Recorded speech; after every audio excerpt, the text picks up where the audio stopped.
Once again, Christian greetings to all our valued listeners and viewers throughout the whole world. More particularly to all Shepherd's Rod believers, and most especially to our beloved brothers and sisters in the United States of America. Special greetings to our brethren in Colorado, to our brethren in Georgia, in Fiji Island, Mexico, Spain, in Africa, to the United Kingdom, and also to our brethren in Australia. And to the rest of the 144,000 living saints scattered abroad, greetings. May the good Lord bless you, brothers and sisters. This is our episode number 2 on the subject the Assyrian Confederacy. Now, I would like to read 13 symbolic code, number 3 and 4, on page 10. So, it says here, the Confederacy that we are studying this afternoon commences before the loud cry and before the slaughter of Ezekiel 9. It is not the image of the beast, for this association precedes the image of the beast, and the confederacy is formed when the nations are girding themselves for war. Put another way, the confederacy will commence after the sealing and perhaps just before the slaughter of Ezekiel 9.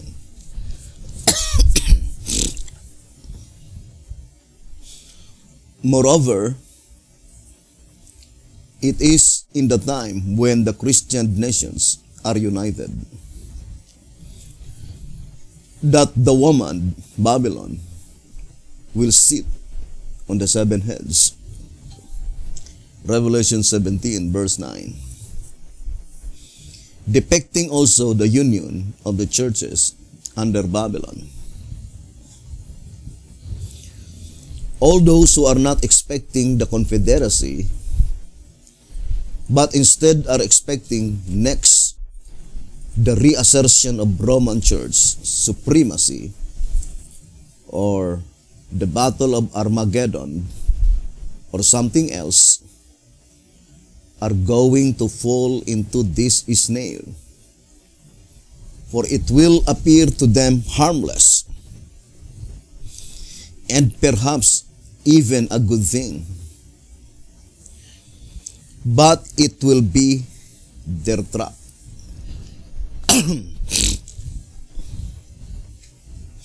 Thirteen symbolic code, number 3 and 4, page 10.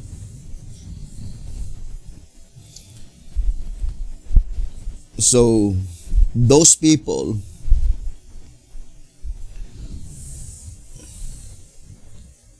by which they have no certain knowledge concerning this subject, but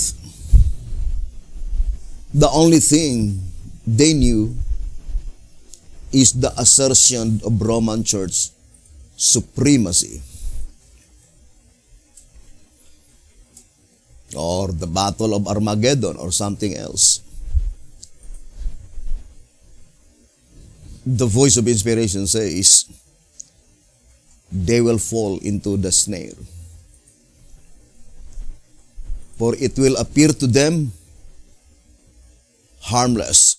And not only harmless, but perhaps even a good thing.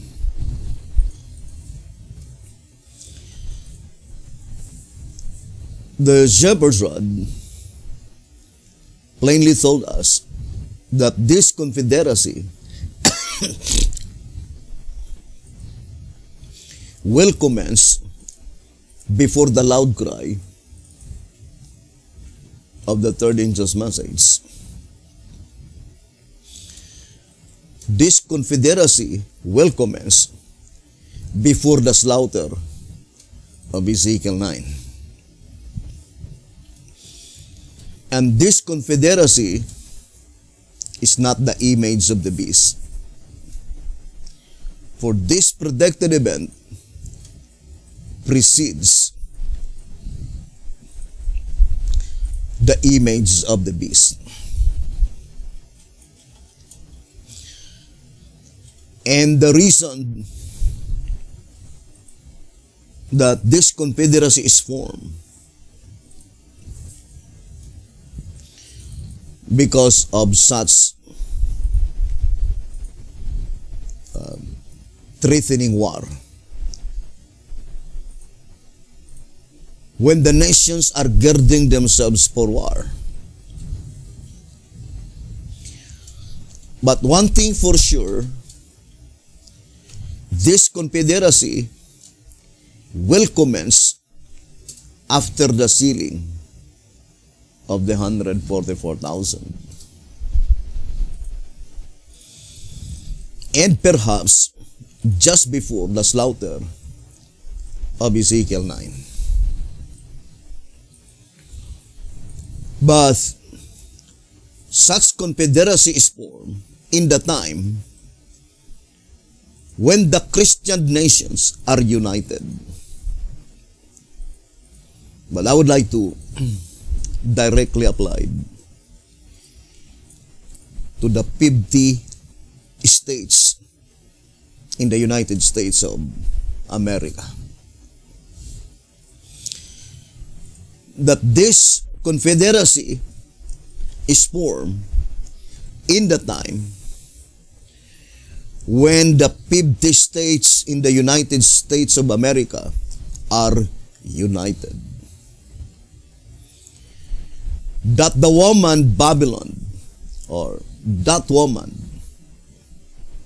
in Revelation 17, will sit on the 7 heads, Revelation 17 verse 9, depicting also the union of the churches under Babylon.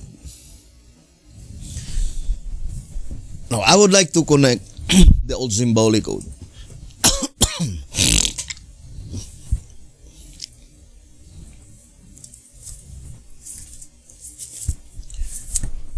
Old symbolic code. To symbolic code, number 7 and 8, page 12. To symbolic code, number 7 and 8,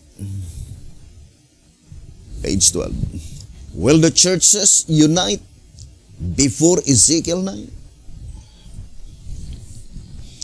Question. Will the nominal churches be united before the slaughter of Ezekiel 9 and before the loud cry of the third angel's message takes place?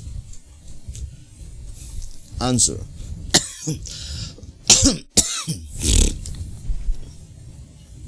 It says, the churches may incompletely confederate almost any time. But the union of church and state, the image of the beast, will take place only after the investigative judgment of the dead is completed. For the fact that the anger of the nations, the time of trouble, Daniel 12 verse 1, the wrath of God, the 7 last plagues, Revelation 15:1, and the time to judge the dead, Daniel 8 verse 14, are events separate and distinct, one following the other. Early writings, page 36. Therefore, the persecution against the church by the image beast arise in the time of the judgment of the living, the time of the loud cry, after the sealing of the 144,000, or after the sealing of the 144,000.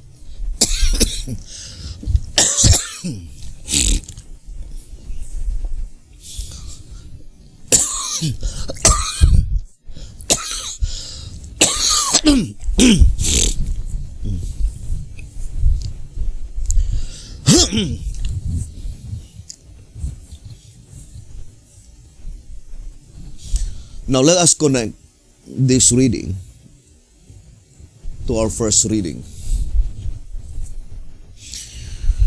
We already concretely build the absolute fact that the Confederacy recorded in the book of Isaiah, chapter 7 and 8, and also in the book of Nahum, precedes the image of the beast.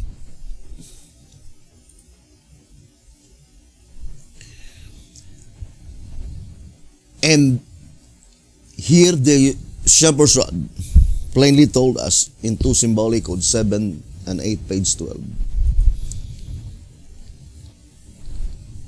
that there is a confederation of the churches prior to the image of the beast. And it is called by inspiration incompletely confederate.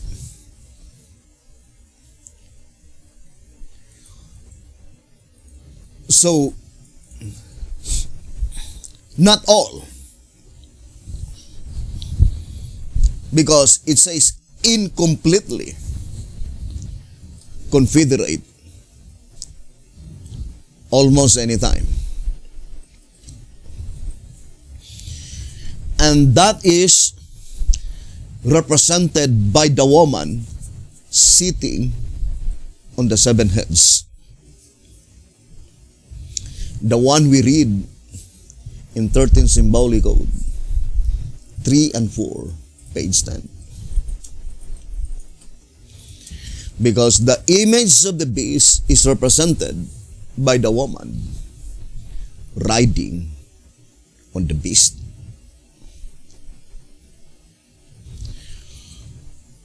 So, that confederacy in Isaiah chapter 7 is the fulfillment of that predicted event by which the woman sit on the 7 heads.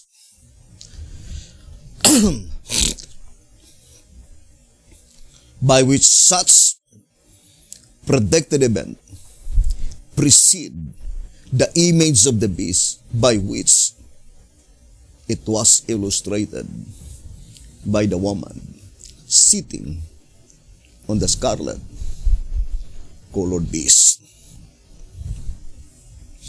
Now, let us read again this statement in 2 symbolic codes 7 and 8, page 12.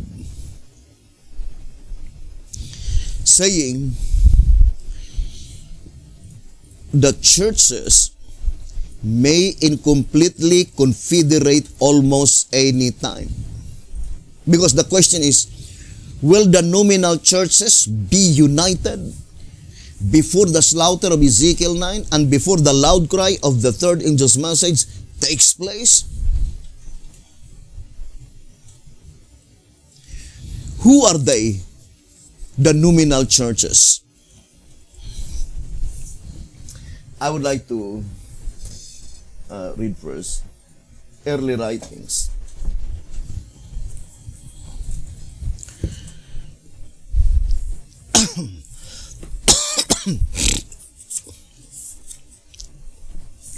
Here in early writings, so let us read.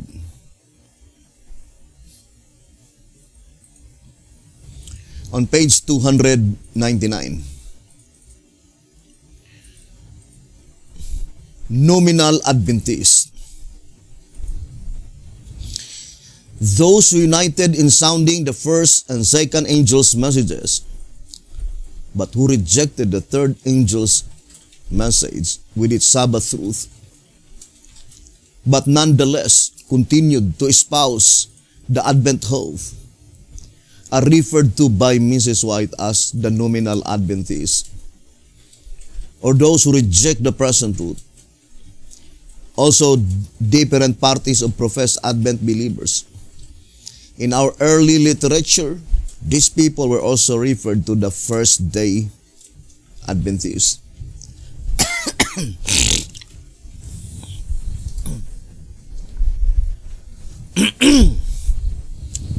Now at this time, I would like to use in general term, the nominal churches is pointing directly to all Christian Sunday keepers or Sunday keeping Christians.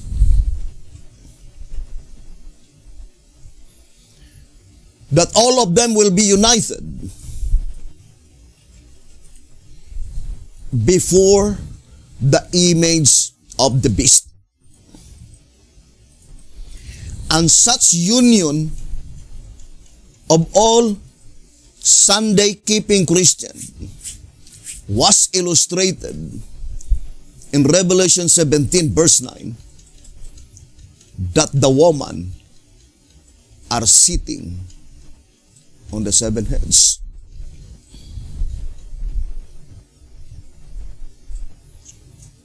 So, let us apply that to all Sunday keepers in the United States of America.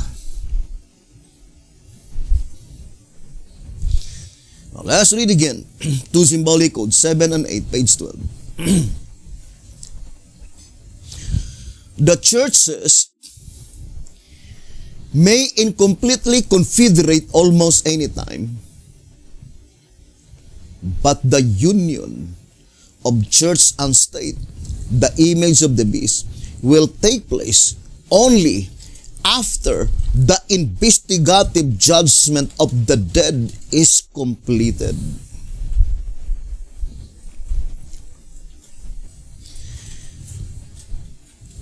So, in this study,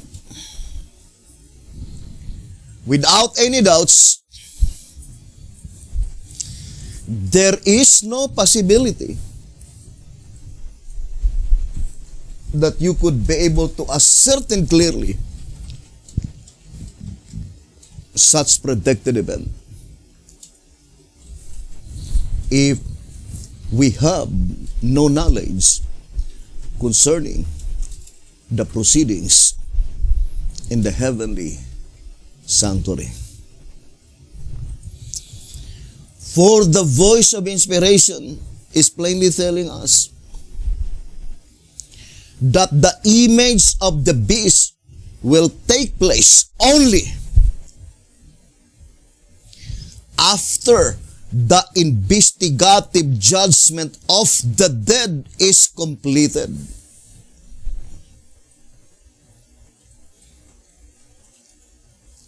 It did not say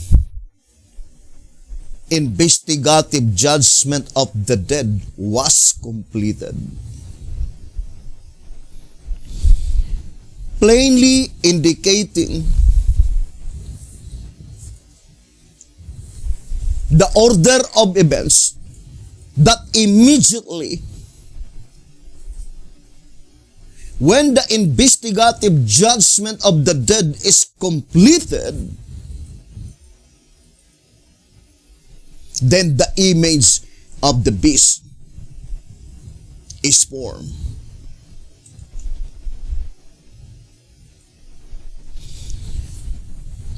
And of course,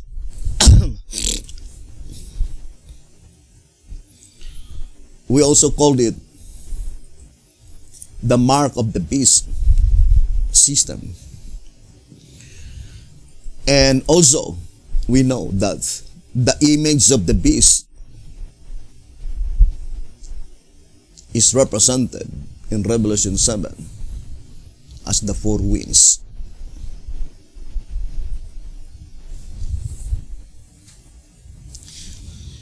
So, by such knowledge in the judicial proceedings in the heavenly sanctuary, then for sure, we could ascertain clearly such predicted event.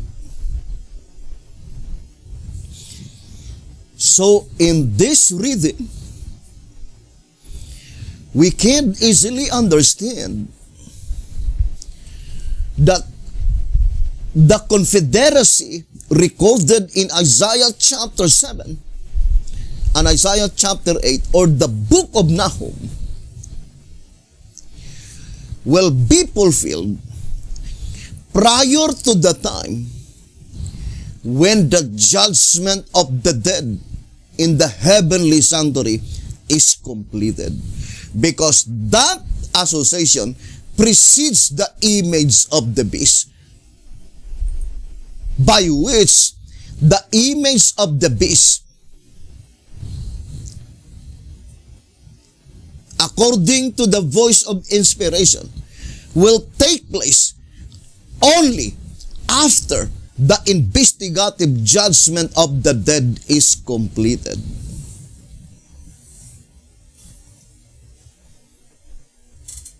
So if we could be able to establish and ascertain clearly when the investigative judgment of the dead will be completed, then at that time, the image of the beast will take place.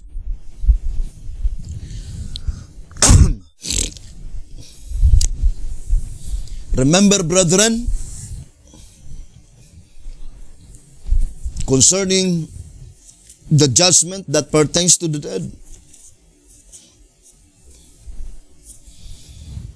it says here in page 20, as the cleansing of the sanctuary in behalf of the dead is necessarily purely a book transaction. That is the reason for its taking place only in the heavenly sanctuary.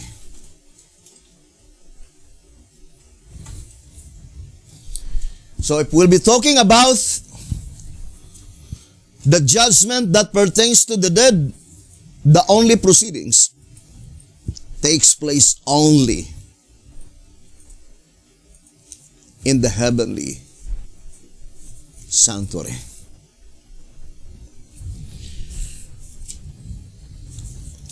In Winehouse Recruiter, page 39,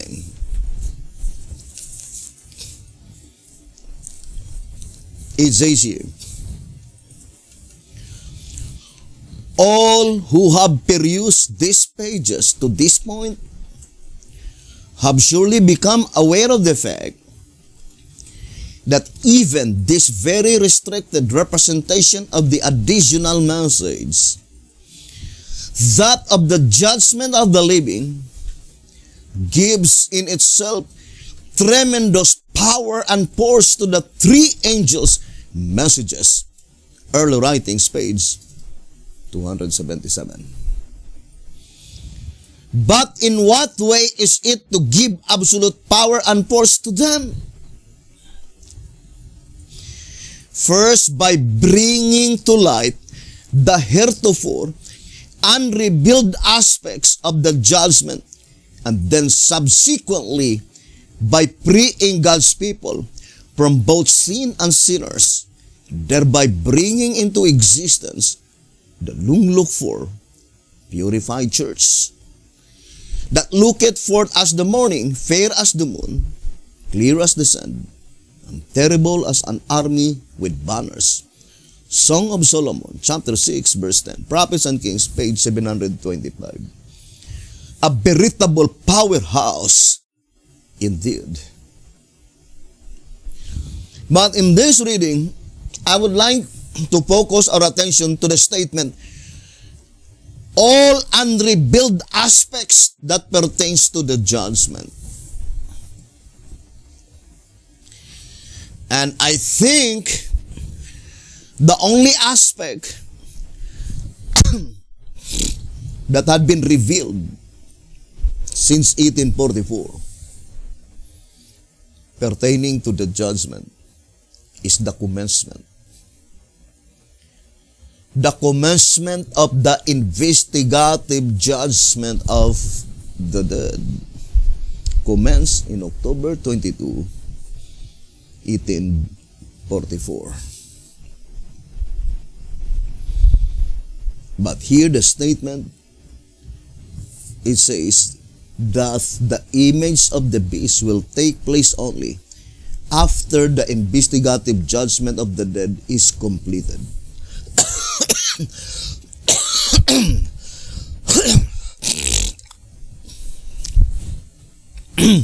Meaning,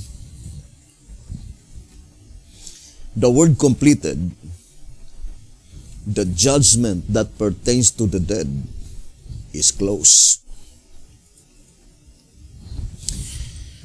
And that is why in 2 Azar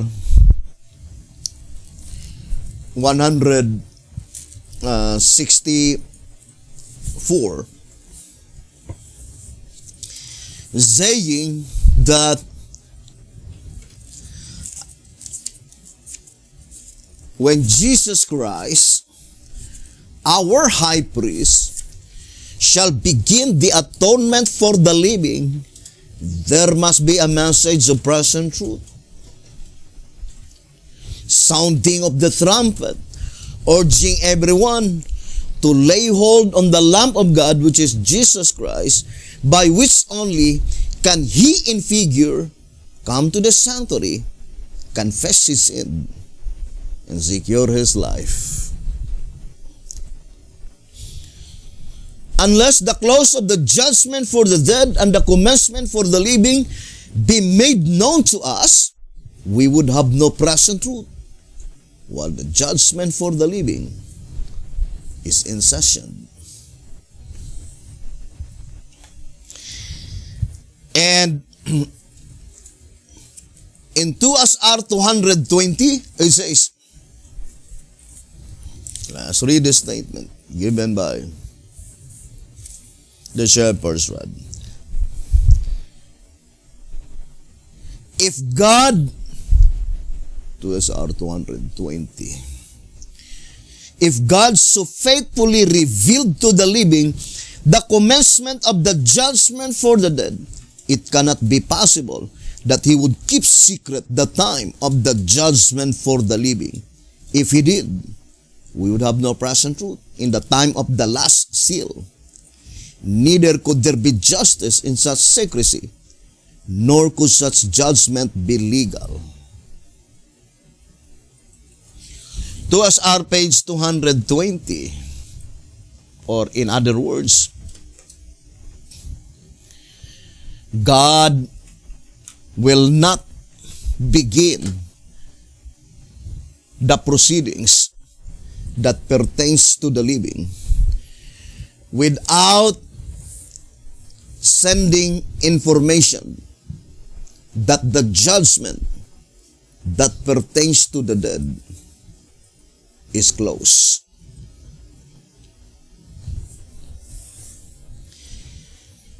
Now, brothers and sisters, I would like to repeat again that God is a God of order.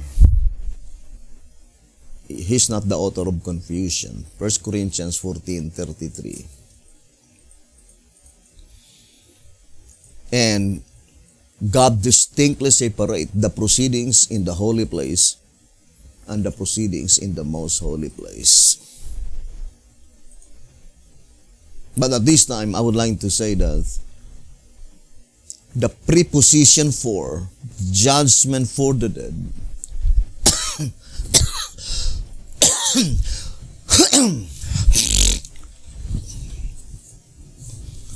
that proceeding is in the holy place. But the preposition of judgment of the dead, that proceeding is in the most holy place. And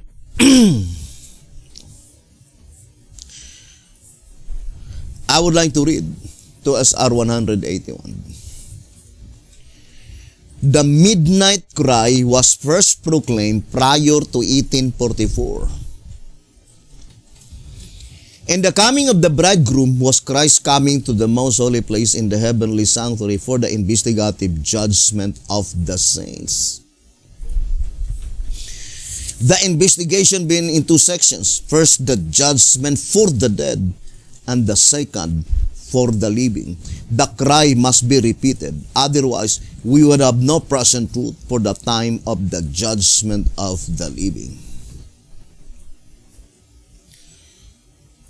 So the midnight cry was first proclaimed prior to 1844. And that proclamation of the midnight cry is the proclamation of the message during the period of the judgment for the dead. Christ's mediatorial work in the holy place. We read several times in tract number 3 on page 18, saying, hence his mediatorial work began first in the holy, then in the most holy.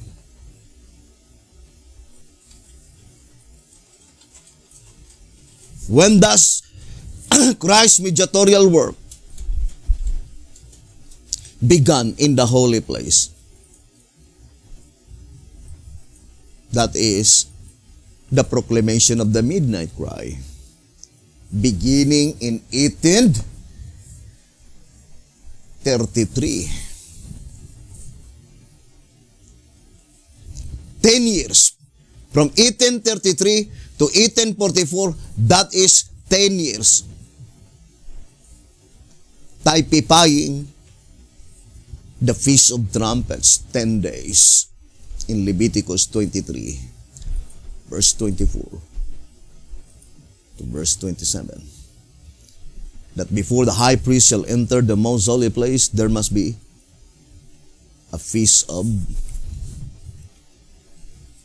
Trumpets, to inform all the inhabitants that the high priest is about to enter the most holy place. By which such event, typifying the work of Jesus Christ. And it is the Millerites movement. According to White House Recruiter, page 19, it says, the only revelation of new prophetic truth subsequent to the Reformation is the announcement of the year in which was to begin the work of cleansing the sanctuary, primarily in behalf of the dead, based on Daniel 8 verse 14, but not then fully understood.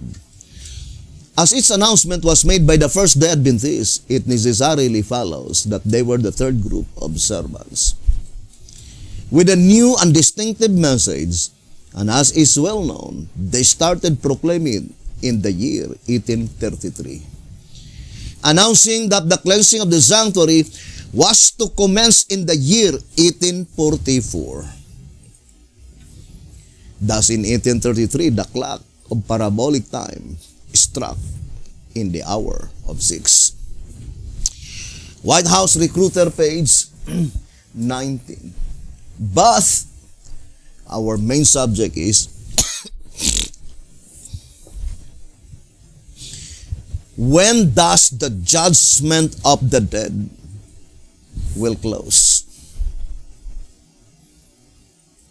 By which such proceeding begins in October 22, 1844, in the most holy place. In 2SR, I would like to read. It says here in 2SR, page 189.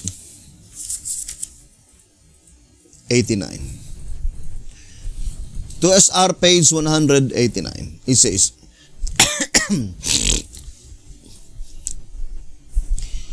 SR page 189.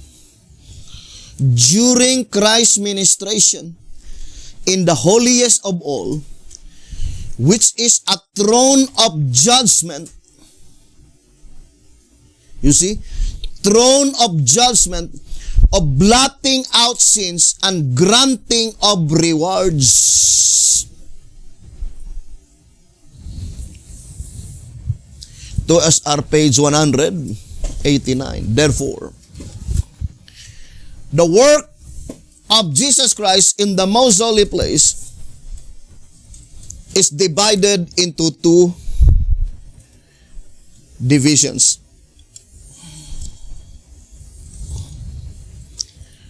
The first division is blotting out of sins. We called it the beginning work. You can read that statement also in 2SR 164. But the closing work of the judgment of the dead, it is granting of rewards. But what does it mean, granting of rewards? Since it is pertaining to the dead. Inscribing their names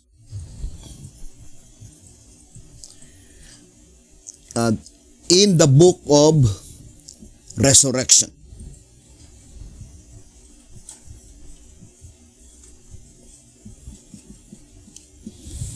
And since there are only 3 resurrections, 1 Thessalonians, which is also attached Revelation 20 verse 5 and 6, then Ezekiel 37, and then Daniel 12.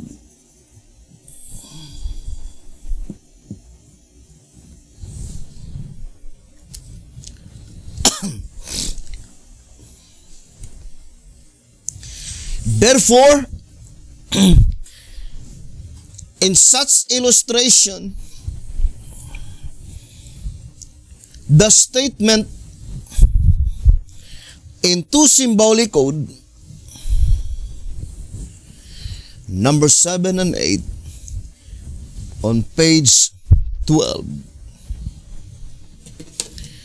saying, when the investigative judgment of the dead is completed,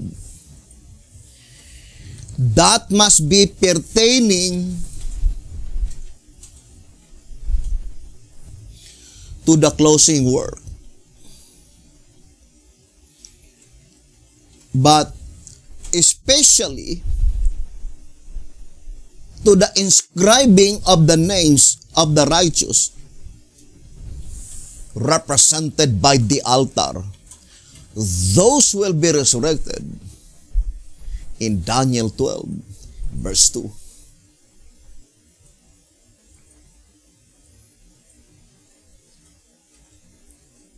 Now, we would like to show to you this little diagram. The proceedings in the most holy place.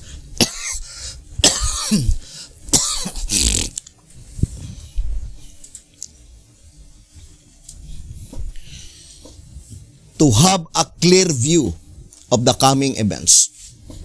Although, in reality, I have no time to explain them one by one. But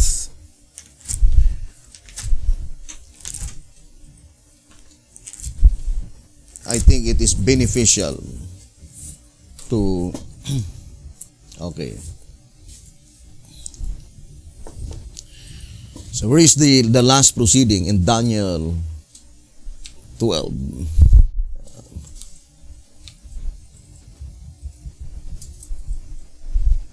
So this one, can we enlarge this one?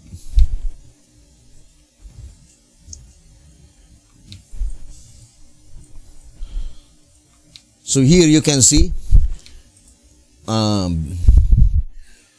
March 21, 2022, Gregorian calendar. March 21, 2022, this is the time by which the investigative judgment of the dead is completed. I would like to repeat again. March 21, 2022, that is the time by which the investigative judgment of the dead is completed. Therefore, in that day, that is also the time by which the image of the beast takes place. After the investigative judgment of the dead is completed, then since the Confederacy that we are studying in Isaiah 7 and Isaiah 8, and also in the book of Nahum, precedes the image of the beast, therefore, that predicted event must be fulfilled prior to March 21, 2022. And let us study closely, brothers and sisters. And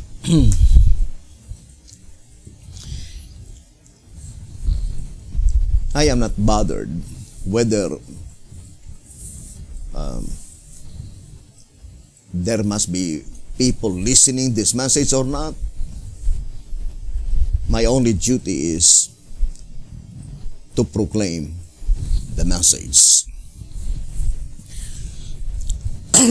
So I will be studying what will happen in 2021.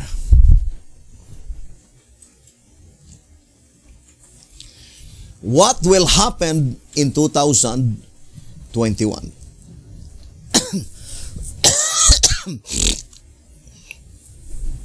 Now, I would like to read again 13 Symbolic Code,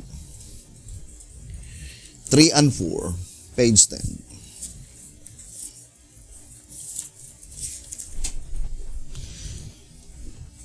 I would like to read that portion saying, put another way, the Confederacy will commence after the sealing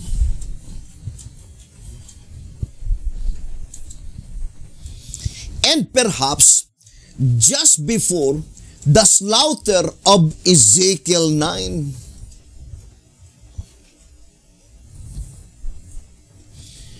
Now, what sealing mentioned here? Is it the sealing that takes place in the heavenly sanctuary?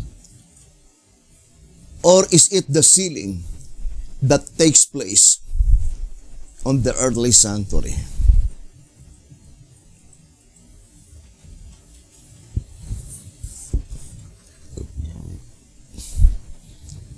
I would like to read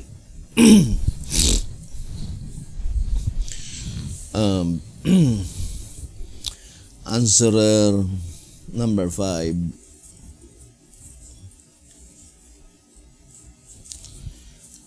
Page 31 and page 32.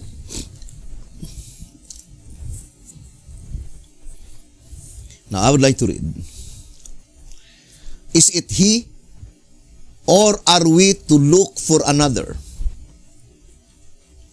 The question is pointing to he who does it in pieces.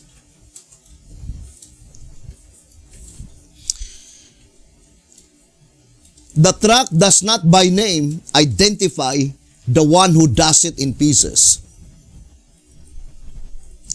Any conclusions, therefore, that may be deduced from one's analysis of its contents can be only inferential and therefore tentative. From current developments in the European theater of war, it does look as though Hitler is doomed. Despite this appearance, however, Nahum's prophecy analytically fits him. Although it is possible that someone else may yet come forth to carry the prediction to fulfillment.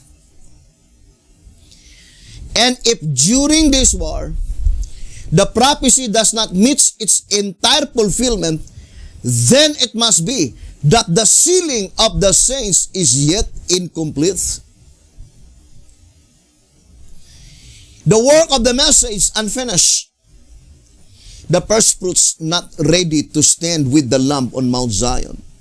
This seems to be the only hindrance. Now let us analyze closely the statement. The statement can be easily understood that when this war takes place, the sealing of the 144,000 is completed.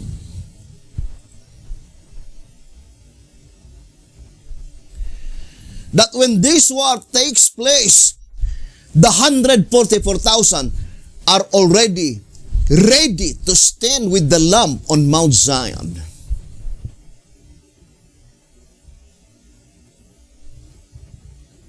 And since the 144,000 are already ready to stand with the Lamb on Mount Zion, then there will be no more hindrance that the prophecy will be fulfilled in its perfect or entire fulfillment.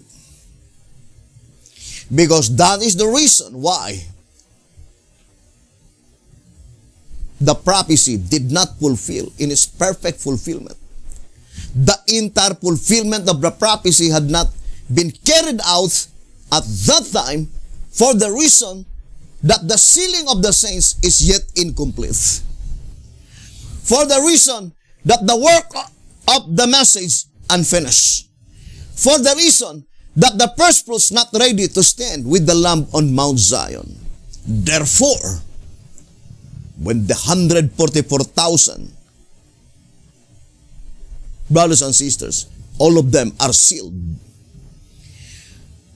and the work is finished into their lives, and then they are ready to stand with the Lamb on Mount Zion, then there will be no more hindrance, then the prophecy will be fulfilled in its entire fulfillment.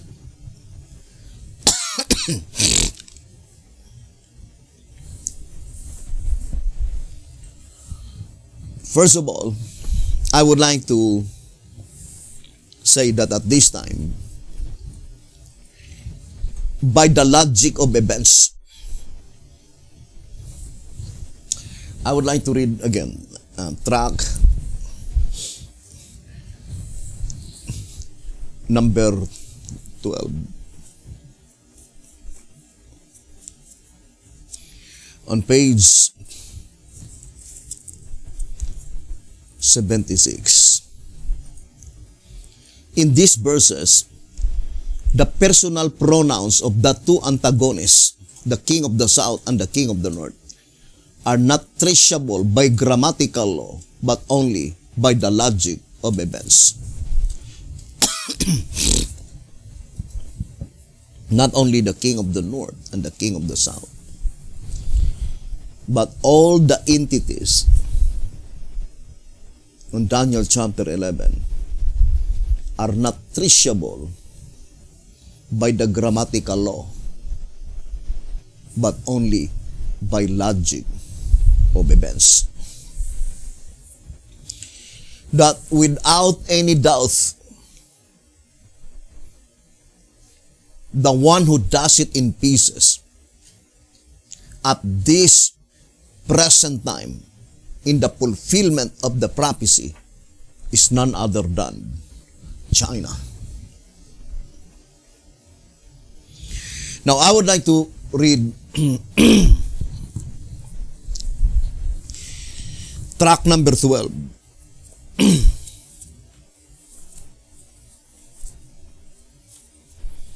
On page 53, it says here, current events that may fulfill prophecy.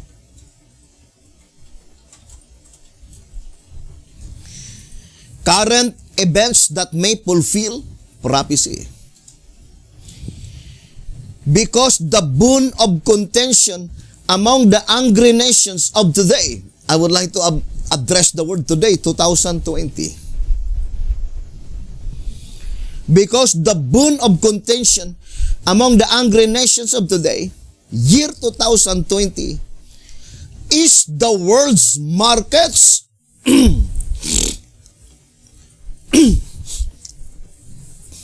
And that is the reality. The world's markets, and China is blooming and began to compete with the nations in Europe as well as in America. And that is the bone of contention in reality. No one can deny that absolute fact. And then it says, and because the churches are threatened by the totalitarian governments, we know that is the government in China, brothers and sisters, and thus urged to press together in order to preserve Christianity, the fact is thereby evidence that the time is nigh for the arrival of the predicted worldwide religious, political, commercial empire. The supposed remedy for the world's ills. Track number 12, page 53. Now, how about this statement in 2TG?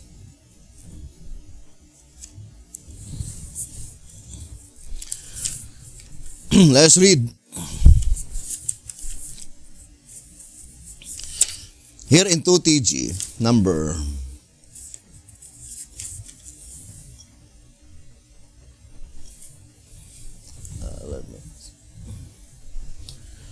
it says here,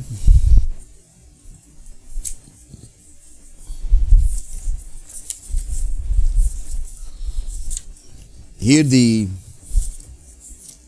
shepherd's rod is plainly telling that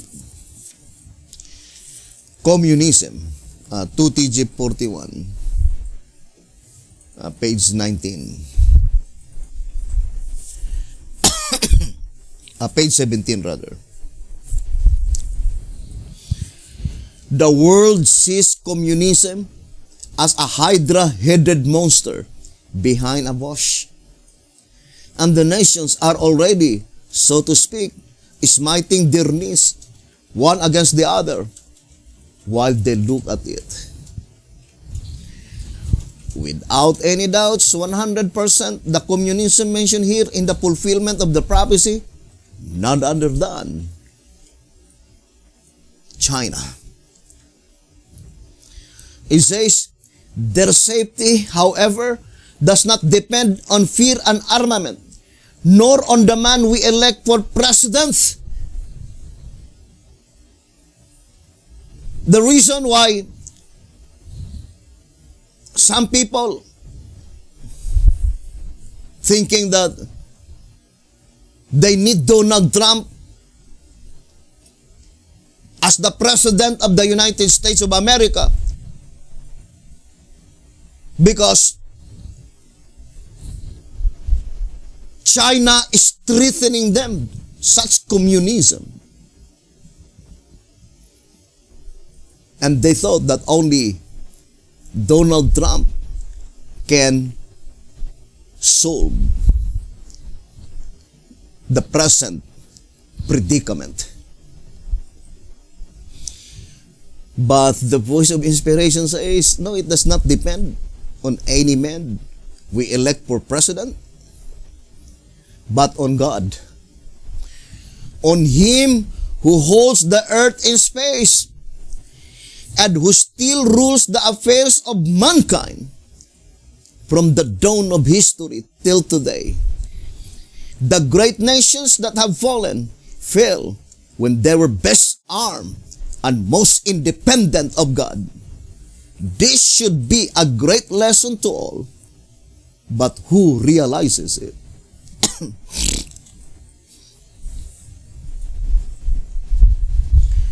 2TG 41, page 17.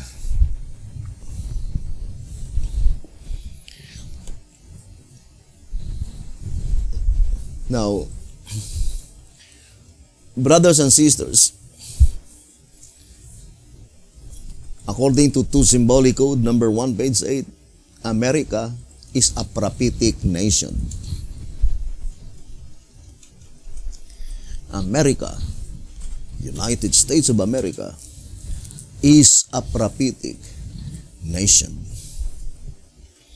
Or in other words, of all the nations in the earth, the closing scenes of this world history or the church history is focused in the United States of America.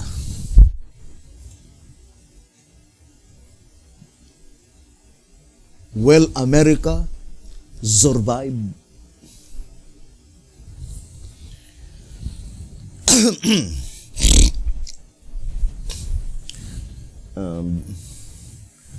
I would like to read 1TG 24, page 11.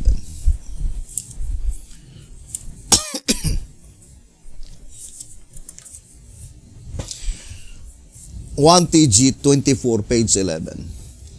Is World War II yet to be finished?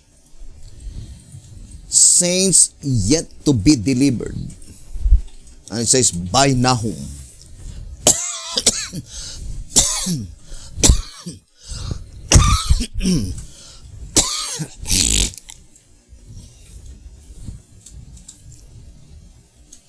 Brethren,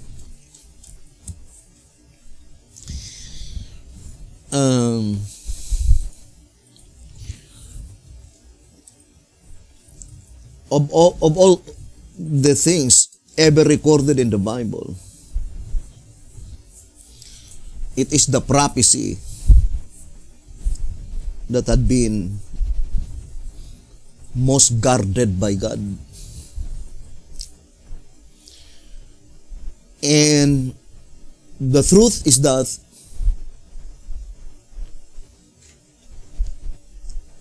you can deny, you can evade, you can reject, you can speak evil against the prophecy, but you cannot withhold the fulfillment of what the prophecy has foretold. That statement in track number 5 on page 86, saying, as a matter of fact, trying to obscure the light on any other Bible truth will in no way darken or doom it, but only darken and doom himself. So trying to obscure the light on any other Bible truth, even more particularly to the prophecies, will in no way darken or doom it, but only darken and doom himself.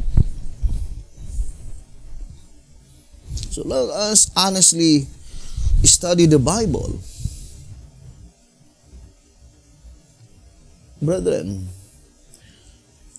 we should not study the Bible. I remember the statement in track number 5. It says, track number 5, page 6, saying, so before a person can climb the ladder of truth, he must first of all free himself from erroneous theories which keep him bound in darkness, and to lose himself from such weights of error so as to reach the top step of the ladder of truth. He must carefully investigate and prove all things in open-mindedness. Do not read the word in the light of former opinions, but with a mind free from prejudice, search it carefully and prayerfully. If as you read conviction comes, and you see that your cherished opinions are not in harmony with the word, do not try to make the word fit these opinions. Make your opinions fit the word. Do not allow what you have believed or practiced in the past to control your understanding. Messages to Young People, page 260.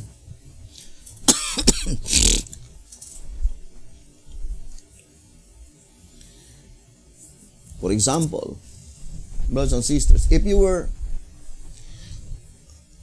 trying to search the shepherd's rod, you're searching the Bible to find passages to build your opinions, you will not arrive into the truth. Brothers and sisters,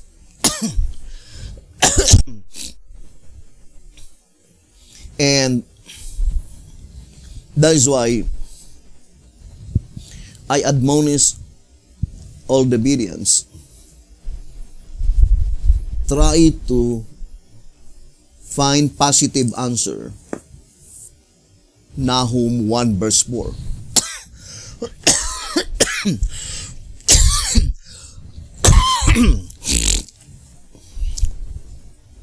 Now, before reading Nahum 1 verse 4,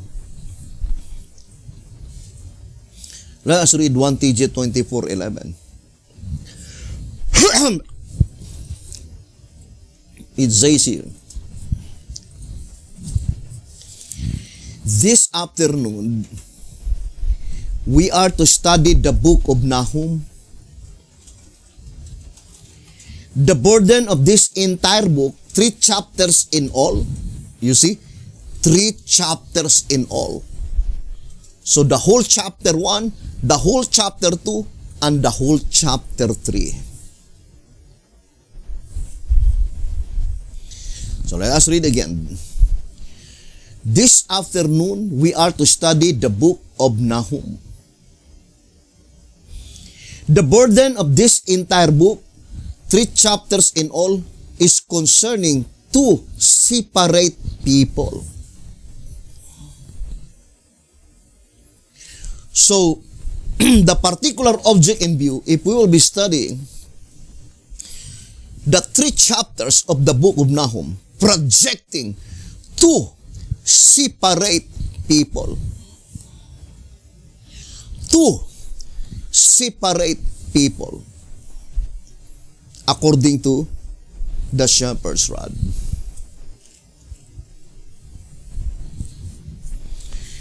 Now let us read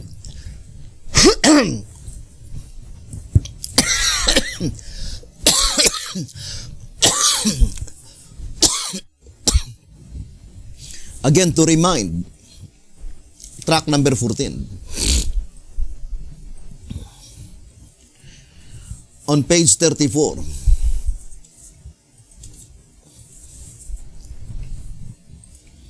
It says,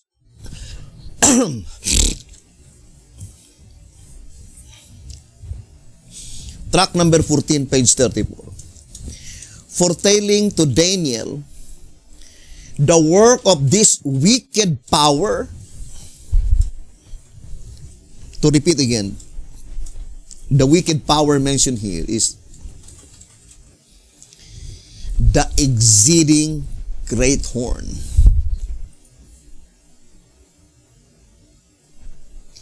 The exceeding great horn. And why is it that the book of Daniel is recorded in track number 14? The entire book, track number 14, is dealing the book of Nahum.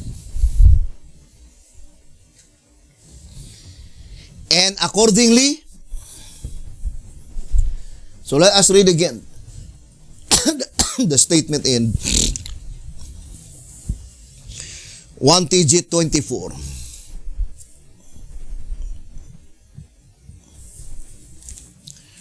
1TG 24 on page 18 and page 19. It says, what is the overall purpose of Nahum's prophecy? So overall, meaning the main purpose of Nahum's prophecy. It is to enlighten God's people of the signs of the times. First, it is to enlighten God's people of the signs of the times. Now, here in 2SR, page 28, it says, it is evident from the words of the Master, Jesus Christ,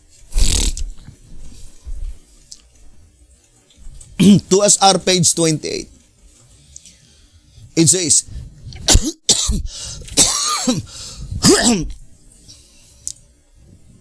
let us read again. It is evident from the words of the Master that the book of Daniel contains information regarding the signs of the times and of the end of the world. What book that you need to study by which contain information concerning the signs of the times and the end of the world? It is the book of Daniel. What is the overall purpose of the book of Nahum? First, to enlighten God's people of the signs of the times.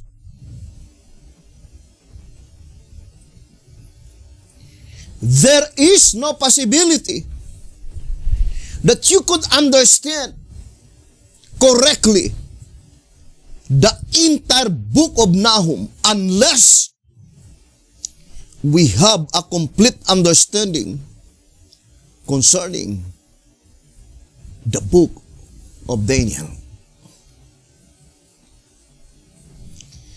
And then it says,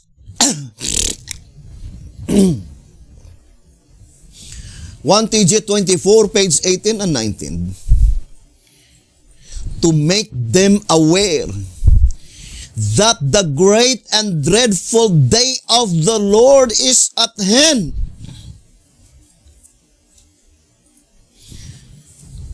The only book that explain the great and dreadful day of the Lord in more detailed manner is the book of Revelation. Therefore, when we study the book of Nahum, we need to connect Daniel and Revelation. It says,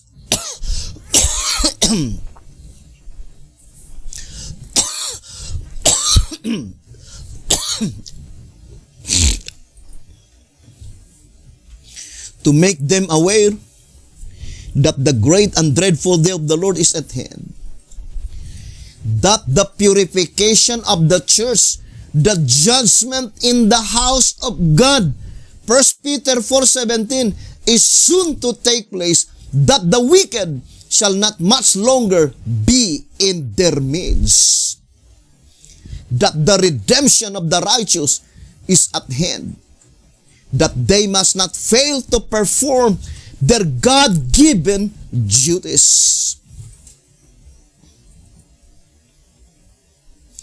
1TG 24, page 18 and 19. The only thing that we need to perform is God-given duties. So here the voice of inspiration is plainly telling that in studying the book of Nahum, closely connected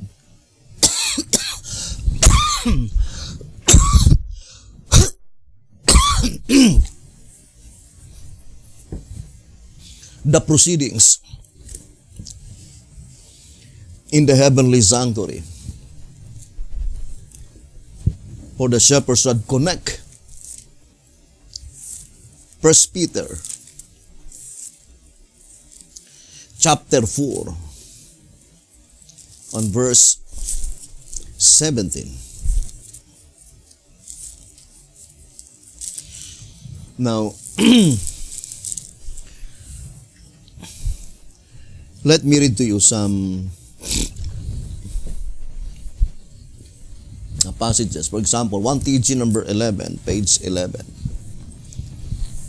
concerning 1 Peter chapter 4, verse 17.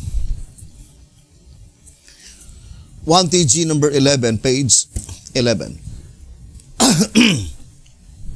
It says here,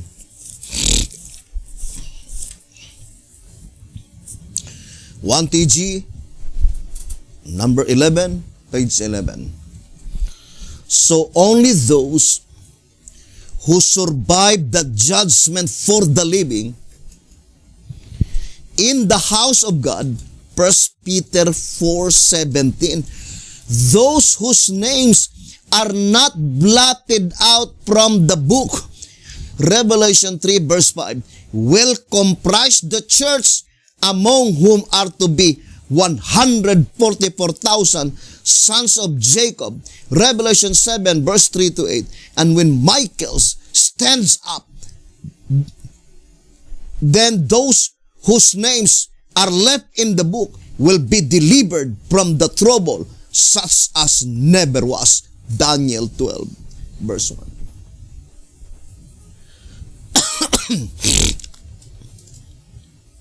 We know Daniel 12 verse 1, that is the image of the beast. That is the time when the woman sits on the scarlet colored beast. So here the shepherd says in 1 TG 11, page 11, concerning 1 Peter 4:17, is pointing to the blotting out of names.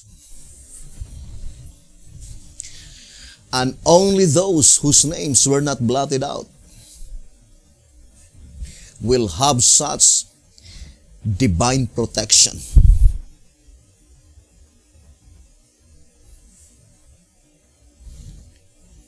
I remember that statement to SR. Can you locate that statement saying, without divine protection,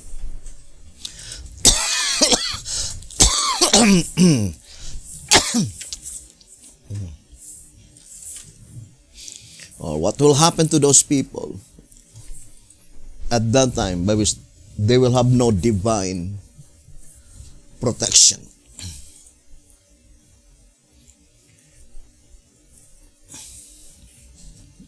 To SR page 159. To SR page 159. It says, those who are without God's protection will find no safety in any place or position. To SR page 159. Those who are without God's protection will find no safety in any place or position. Wherever you are, whatever your position, if you have no God's protection, you will be involved with such destruction.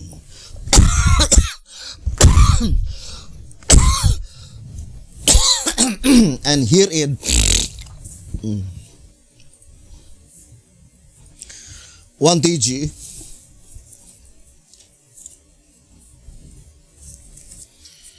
number 6, page 39. 1 TG number 6, page 39. In this time of trouble, when every element is at work to bring the time of trouble such as never was, Daniel 12:1, God is to cleanse His church in order to protect His people from the trouble that she is headed for. The people that are left after the sinners are taken, the remnant shall have perfect peace. But in page 38, it was explained that it is pointing to the blotting out of names. Now let us read 1 TG 6, page 38. Only the holy ones, those whose names are left written in the book, only the holy ones, those whose names are left written in the book, escape the destruction that falls upon the wicked in the church, not in the world. So the blotting out of names precedes such destruction, the destruction of the wicked in the church. And only those whose names are left written in the book escape the destruction that falls upon the wicked in the church. Only they constitute the remnant, the ones that are left.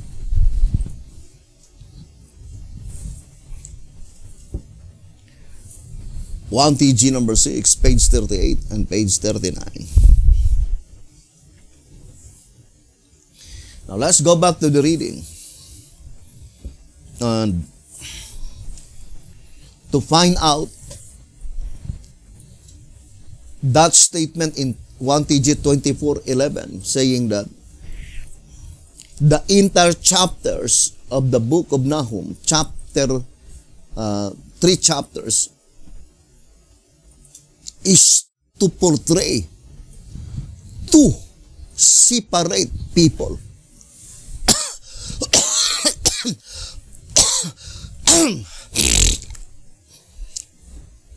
Two separate people. Now let us read track 14, page 34. Foretelling to Daniel the work of this wicked power, the angel declared, and he shall speak great words against the Most High, and shall wear out the saints of the Most High,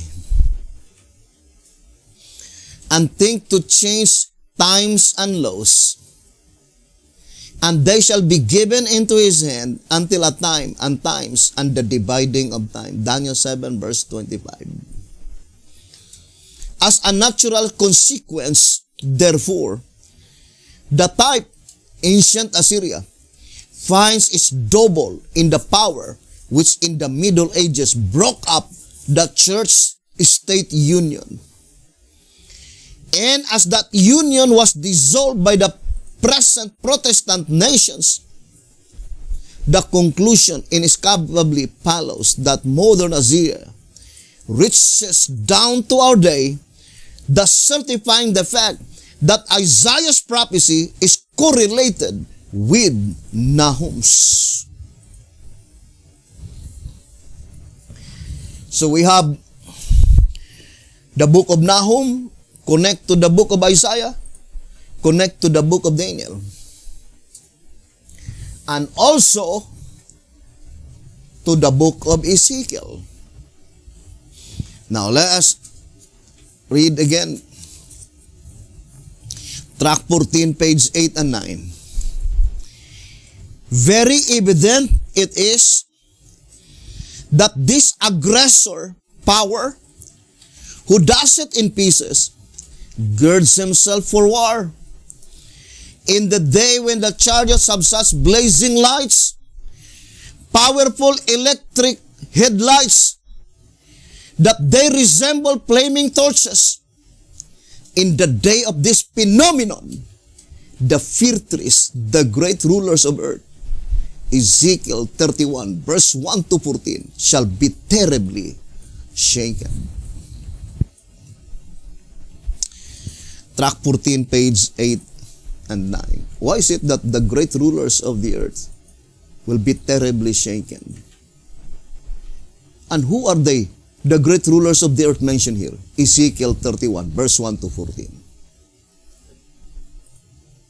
There are only two nations mentioned in Ezekiel 31, verse 1 to 14. Egypt and Assyria.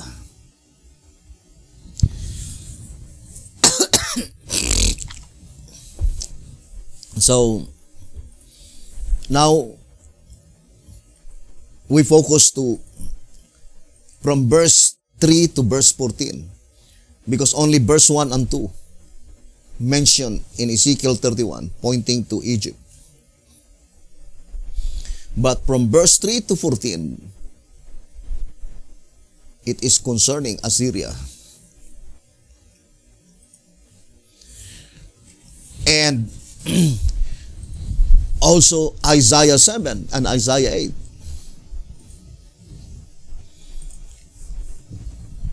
Now, since the Zephyrus says that the three chapters of the book of Nahum is portraying two separate people. Now, let us read 2 TG.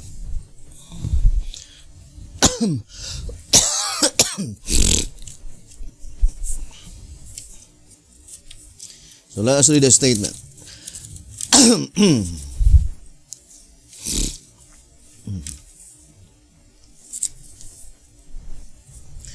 2 TG 41, page 19. So let us read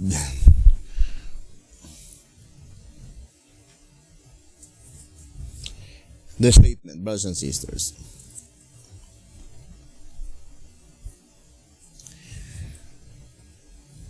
I shall now read to you what God Himself thinks of it. Isaiah 8, verse 8, verse 9, and verse 10. And he shall pass through Judah.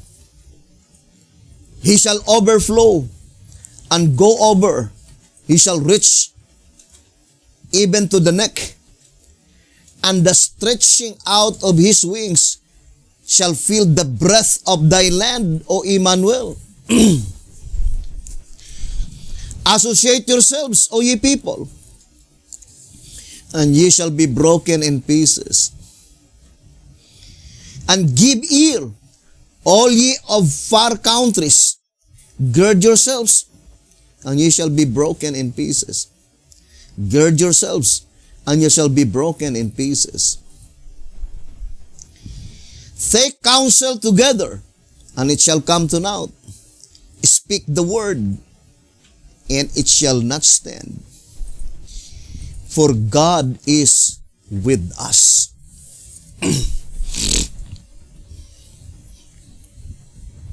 Now let's read the statement given by the shepherd's rod.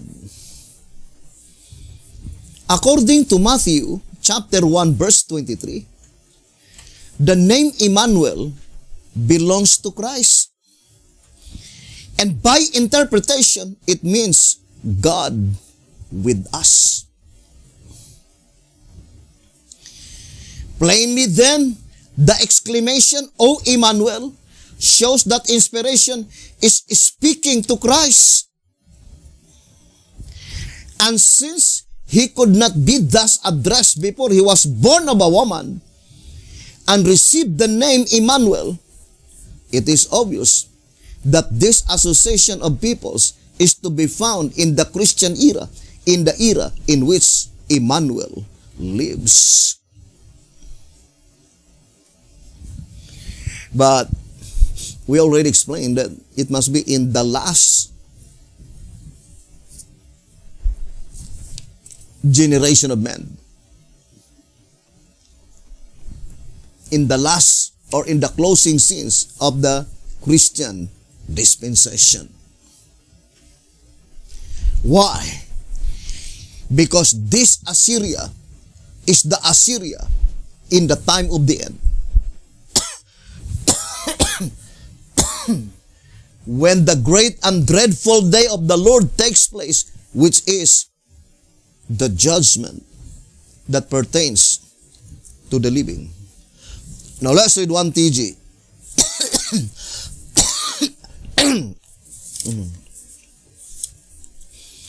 So let us read again 1 TG number 23, pages 5 and 6. From this we see that the Assyria under discussion exists in the time of the end. The time in which the great and dreadful day of the Lord takes place.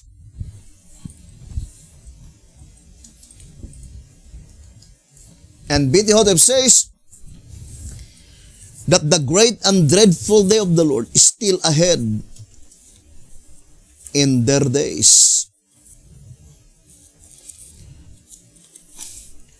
Answerer number 3, page 88. And looking forward to the time of the great and dreadful day of the Lord, the time just ahead of us, the Lord admonishes the people who will be living at that time. Who are they? Who will be living in the period of the great and dreadful day of the Lord? Of course, they are the saints destined to translation. No longer to taste death.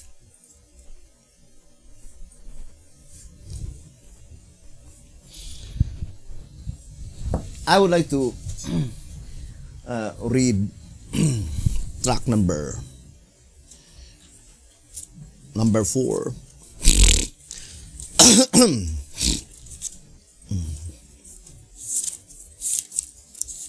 On page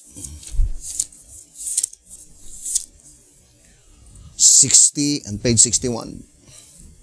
It says here, the lighty to awake the ministry. It says, in an effort to save our brethren from the imminent vengeance of God, the great and dreadful day of the Lord. Track number 4, page 60 and 61. What is the great and dreadful day of the Lord? The imminent vengeance of our God.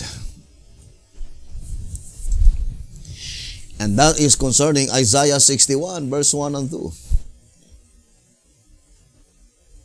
By which when Jesus Christ entered to the synagogue in Nazareth, according to the Desire of Ages 240,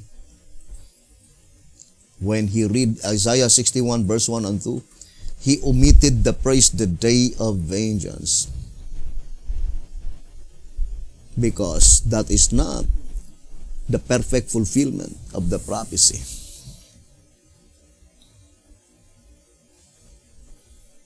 And that is the reason why Jesus Christ says in Luke 4, verse 25, this scripture is fulfilled in your ears, but not in your sight. The shepherds are declared clearly in 1 SR 153 that it will repeat itself with the people of God, and this would find its fulfillment in the time of harvest. So one subject closely connected to each other. And brethren,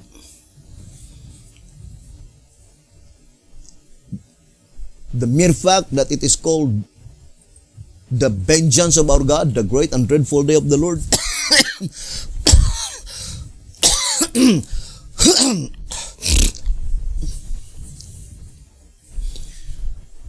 that would be the fulfillment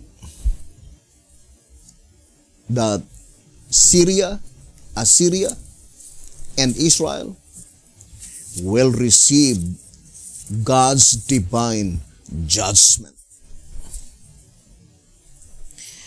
If you still remember, in track number 14, on page 32, it says, the high points of this Confederacy, some of which are still unfulfilled, fall into sequence thusly. Number 1, the overthrow of both ancient Israel and Syria by ancient Assyria as a divine judgment, especially upon Israel for confederating against her own brethren, the kingdom of Judah. So divine judgment.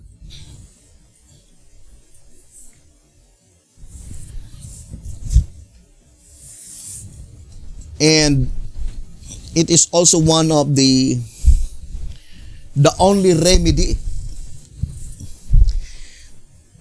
and 2SR on page 93 and 94. Since the history of the church is such, and the last section of the Laodiceans is in a worse condition and under greater condemnation than any previous one, and as there is no time left for calling out a new movement, then a message of amazing light and stern rebuke through the Word of God with manifestations of divine judgments is the only remedy that can bring through conversion and reformation. Shall you wait the divine judgments before you believe the message? And would you think at the time when the divine judgment are manifesting, and that is the time that you believe that the message cometh from God, you will still be profited at that time? I remember the statement in 2SR 185. 2SR 185, it says, at the beginning of the judgment of God, they saw their mistake and rushed for the ark of safety. But it was beyond their reach, for they knew nothing of the message. And by the time they acquired it, filled their lamps with oil. There had been a delay. The angel had passed through the city, through Jerusalem, the church. The ceiling was finished, and probation for the church had closed. The door was shut. Thus they were left out. Then they came with these words, Lord, Lord, open unto us. But he answered and said, Verily I say unto you, I know you not. Appoint his portion with the hypocrites. There shall be weeping and gnashing of teeth. What a disappointment that will be.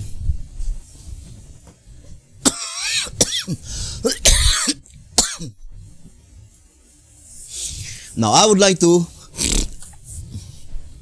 read again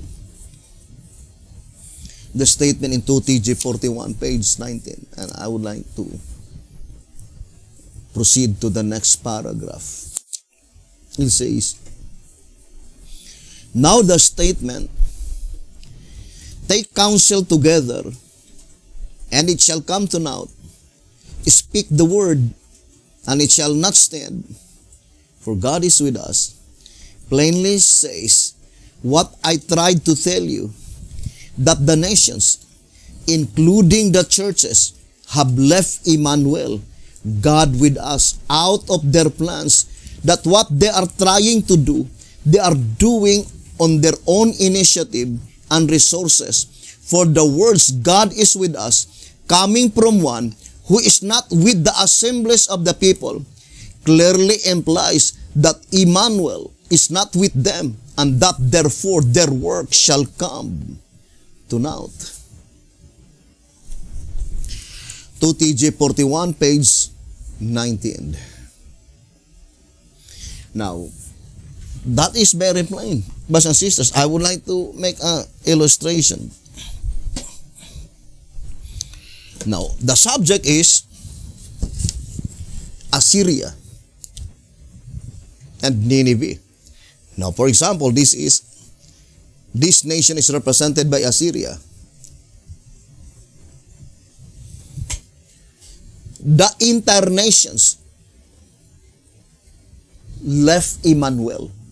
Not only the nations, including the churches. That is the statement of the shepherd's rod. But the people by which they say, God is with us, cannot be found here in this nation represented by Assyria. It is not difficult to understand, brothers and sisters. Now here, let us read again Nahum chapter 1 verse 4. Now it says here, He rebuketh the sea and maketh it dry. Of course, it cannot be literal, because there was no such instances that the entire sea had been dried. He rebuked the sea and make it dry, and dry it up all the rivers. Not only the sea, but as well as all the rivers dried. What will happen if all the entire sea and all the rivers dried? What happened to all the plants? You know the answer. Now, brothers and sisters, the voice of inspiration made it so plain. Nahum 1 verse 4. He rebuketh the sea, and maketh it dry, and drieth up all the rivers. Bashan languisheth. You see, Bashan languisheth, and Carmel. Not only Bashan, but as well as Carmel. Why? What is represented by the tree?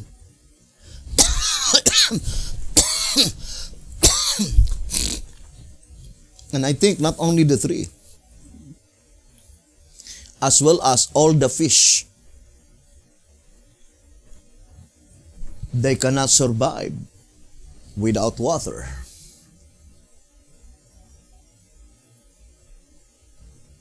Does the Bible is telling a lie or telling the truth? Brothers and sisters, it says here, He rebuketh the sea, and maketh it dry, and dried up all the rivers. Bashan languisheth, and Carmel, and the flower of Lebanon languisheth.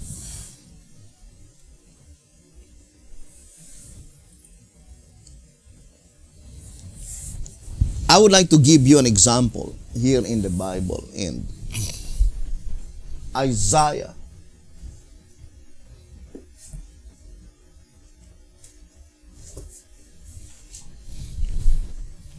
Isaiah 24.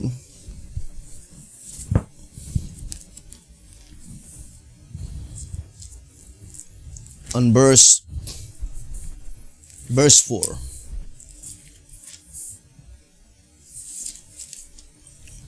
It says, the earth mourneth and fadeth away. The word languisheth and fadeth away. The haughty people of the earth do languish. The earth also is defiled under the inhabitants thereof, because they have transgressed the laws, changed the ordinance, broken the everlasting covenant. Therefore hath the curse devoured the earth, and they that dwell therein are desolate. Therefore the inhabitants of the earth are burned, and few men left.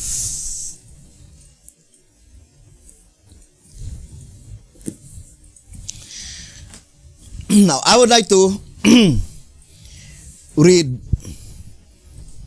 Isaiah 33, verse 9.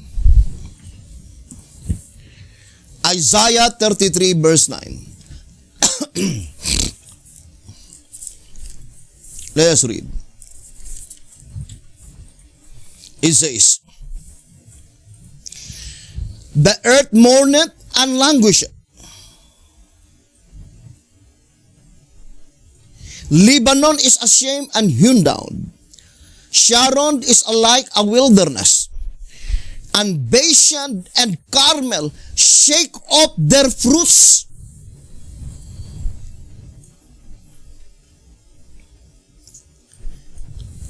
Now, ponder deeply, brothers and sisters, why is it that Bashan and Carmel shake off their fruits? Because there was no more water.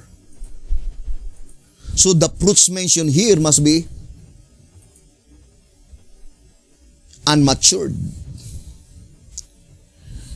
The same with a statement in Revelation. Let me read to you. Revelation chapter 6 on verse 13.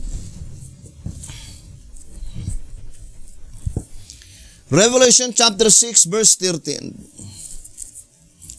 Let us read. And the stars of heaven fell into the earth, and the stars of heaven fell unto the earth, even as a fig tree casteth her untimely figs when she is shaken of a mighty wind.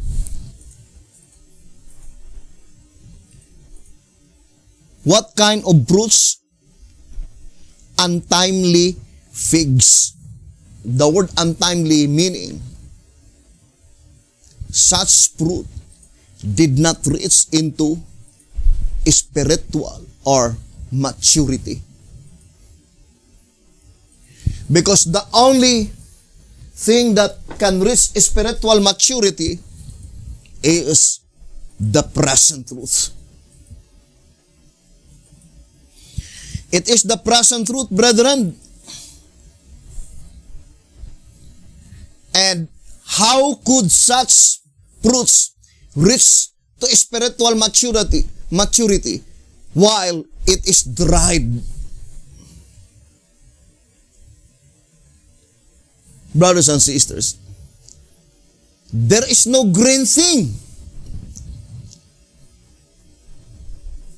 no green pasture.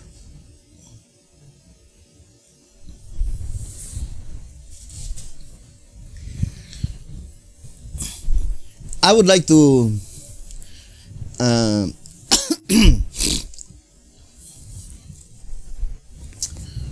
go first to 1 TG.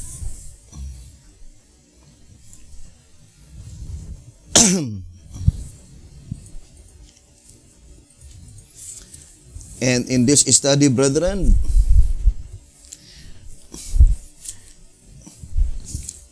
I would like always to remind that according to the voice of inspiration,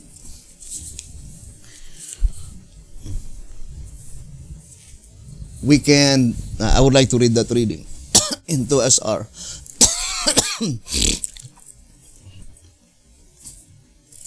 It says,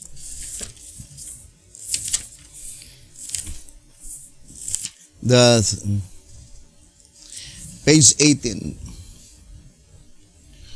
2SR page 18, but though it be possible to deceive men, but even ourselves, it is possible that we are deceiving our own selves. But we can never impose upon God, for He knows what is in the heart. Or in other words, there is no Davidian movement today that will not claim that they are the true movement and the present truth is within their borders, all of them. But, brethren, you cannot impose that to God. And it's only a blasphemy. It's only a blasphemy. Because the sure word of prophecy is plainly telling that there is a predicted time that the entire United States of America, there will be no more present truth. It cannot be in the days of William Miller. It cannot be in the days of Sister White. It cannot be in the days of Alonzo Johnson Wagoner. It cannot be in the days of B.T. Hotep. But for sure, the Bible cannot be mistaken. It was predicted beforehand with different angles or in all angles of the prophecy that there must be a period of time by which the entire United States of America had been trodden underfoot by the exceeding great horn.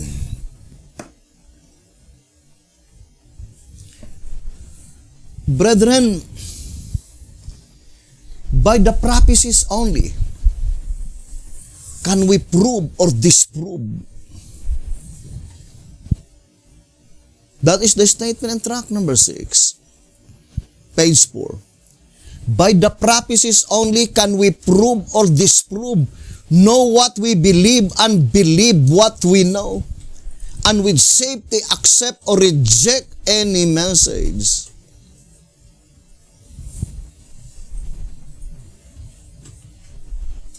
Now, for example, subject, Revelation chapter 12. Who is she, the woman, in the last generation of men?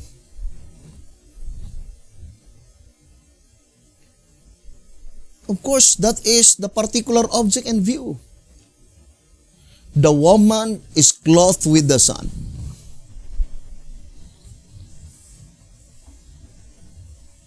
So through the photograph, through the picture, the shepherd's rod made it so plain. In 2SR page 75, it says, therefore the woman clothed with the sun and travailing with child is the period after Israel went out of Egypt.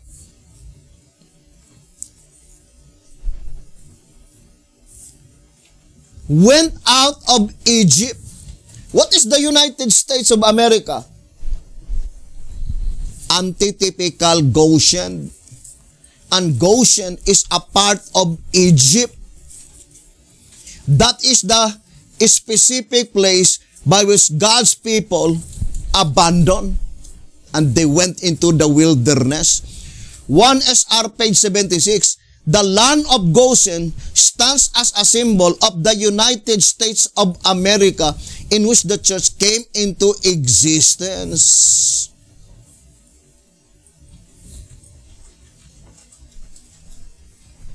So, that woman, by which the woman is clothed with the sun, cannot be found in the United States of America because according to the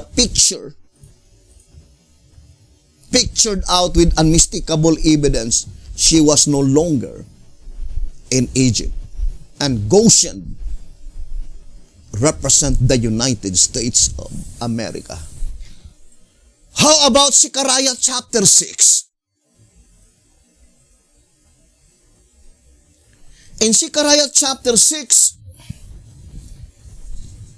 the shepherd's rod declared clearly in 2TG, number 22, page 22.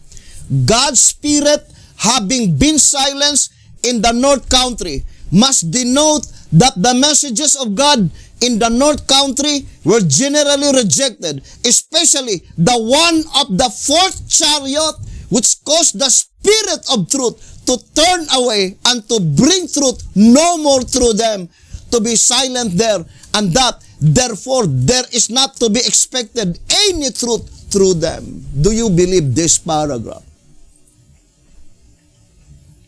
It did not say, especially the one of the fourth chariots. No. The one of the fourth chariot. Meaning, what is the fourth chariot? Track number 2, page 34, Laodicean. Therefore, Laodicean must be at least 2. One of the Laodiceans. Typical Laodiceans, people declaring the judgment that pertains to the dead.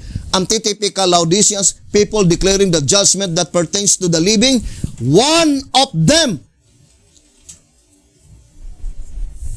causes God's Spirit to bring truth no more through them. That is very plain. So what is the North Country? United States of America. Because North Country, in tract number 2, page 28, that is Babylon. And here it says, to symbolic code number 1, page 8.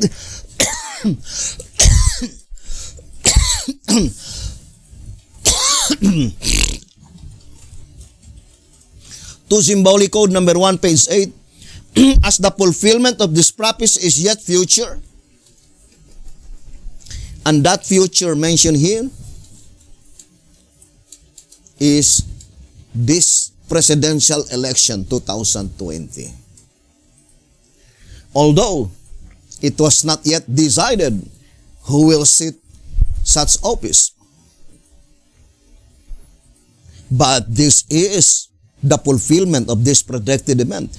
As the fulfillment of this prophecy is yet future in the days of Bethel, we cannot now tell who will then be the head king of the north of this prophetic nation, modern Babylon, that is symbolized by the two-horned beast.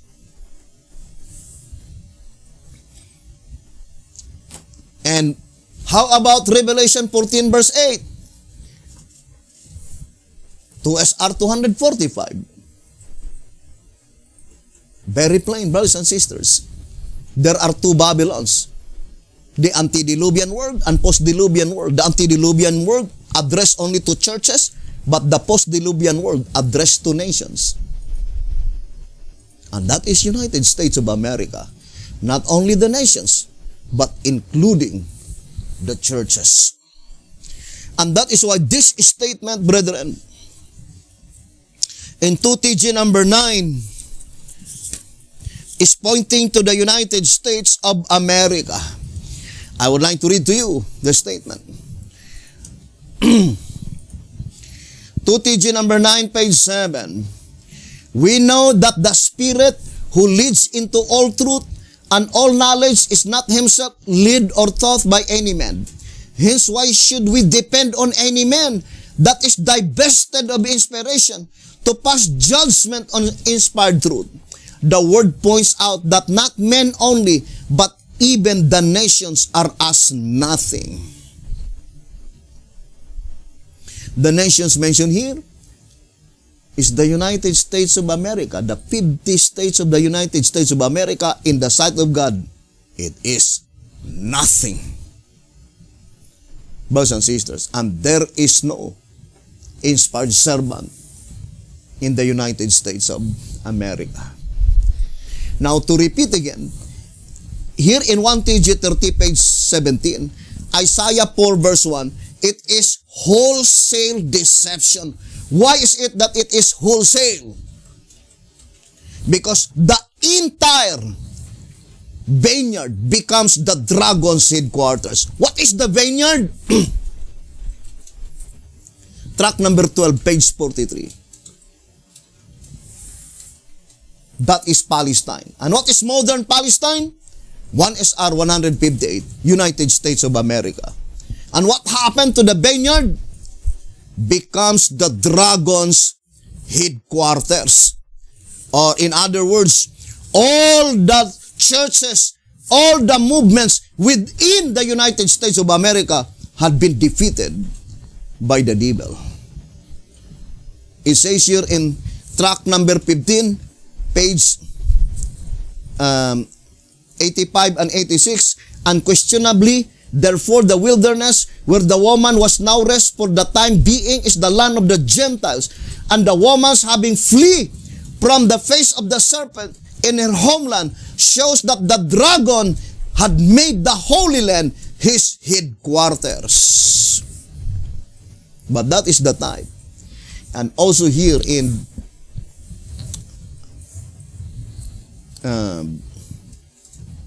1TG number 30, page 17. Wholesale deception. What is wholesale deception? All of them who are in the United States of America, what they are after is the name. And to them, that is the strongest proof that they are the true movement, because their names is found in the inspired records. But that is wholesale deception. In Isaiah 4 verse 1, just be called by your name. And let us eat our own bread, and wear our own apparel. Bread represents present truth. They were not bothered whether the present truth is in their movement or not. The only thing, brothers and sisters, is that they want God's name. Only by name. And I would like to read 1 TG 30:17. It says, the first thing we need to know is the time indicate the term in that day. The antecedent of the words that day is found in verses 13 and 14 of the preceding chapters, of which the 4th chapter is a continuation. It did not say preceding chapter, but rather plural form, preceding chapters. What is the preceding chapters of chapter 4? Chapter 1, chapter 2, chapter 3. Now let us use only chapter 2 and 3. It cannot be chapter 3 alone. Otherwise, the shepherd's rod, grammatically incorrect. It says chapters. So it must be chapter 2 and chapter 3. Now let us read. You yourself study closely. The verse 13 and 14 of chapter 2 and the verse 13 and 14 of chapter 3. Because that is the answer of Isaiah chapter 4, verse 1, according to the shepherd's rod. The antecedent is found on the preceding chapters of chapter 4, which is found on verses 13 and verse 14. Now, let us read the Bible. Isaiah chapter 2, verse 13 and 14. And upon all the cedars of Lebanon. So the same statement, right? In Nahum 1:4 and Isaiah 33, verse 9. Cedars meaning leadership. And upon all the cedars of Lebanon that are high and lifted up, and upon all the oaks of Bashan,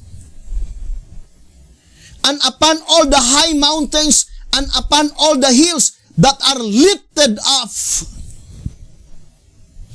In verse 13 and 14, it says, the Lord standeth up to plead, and standeth to judge the people. The Lord will enter into judgment with the ancients of his people, and the princes thereof, for ye have eaten up the vineyard, and the spoil of the poor is in your houses. Before everything is too late, brothers and sisters, try to study Isaiah 2 verse 13 and 14 and Isaiah 3 verse 13 and 14. In Isaiah 3 verse 13 and 14, the answer is that this Lebanon, or these cedars of Lebanon, these oaks of Bashan, all the high mountains and all the high hills is found in the vineyard. And what is the vineyard? Palestine. Track number 12, page 43. But this is modern Palestine. 1SR 158. United States of America. The Bible will not use all if there is something which is not included. The word all, let us use the explanation given by the shepherd's rod. Here in 1SR 218, it says, the biblical number 7 is used as a symbol meaning all. Therefore, the symbol does not exclude any, but means all. 1SR 218. Therefore, when the Bible says all, nothing is to be excluded. All must be included. The same with the statement in 2 TJ 41:19, including all the churches within Assyria have left Emmanuel. Brothers and sisters, brethren, the time is fast running out. You cannot twist the prophetic word of God. Look at ancient Israel. They are trying to cover up, to hide the truth. But you cannot do it forever. You are only dooming your own self because you cannot withhold the fulfillment of the prophecy. There must be great confusion, great darkness that will occur in the United States of America in 2021. And only those who will accept the present truth cometh outside from the United States of America will be protected by God. We will continue this subject, brothers and sisters, and hoping that the good Lord will bless us and would help us.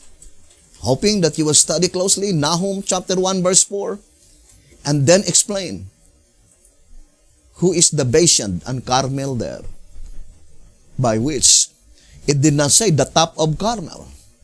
Let us distinctly separate the word Carmel and the predicted top of Carmel. Meaning, brothers and sisters, among the Bidia, that is the same with Isaiah 2 verse 1.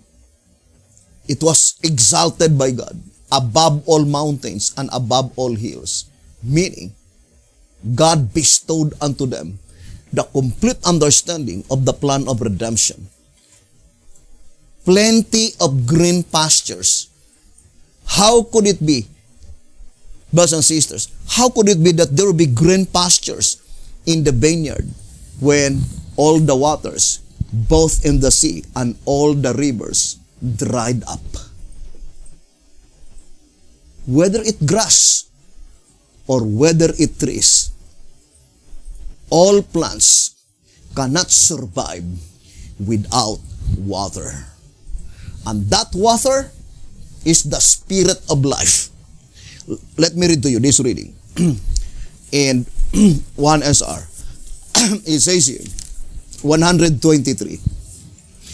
Christ referred to water as a symbol of everlasting life. The meaning of the symbol of drinking the water with the barley cakes is that souls were to be saved by its new truth, the Spirit of life. 1 SR 123.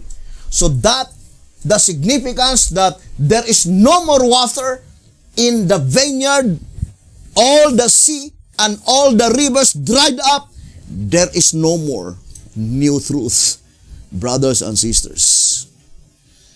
So we'll continue this subject and hoping that the good Lord will bless you. Thank you very much. Have a beautiful, wonderful evening.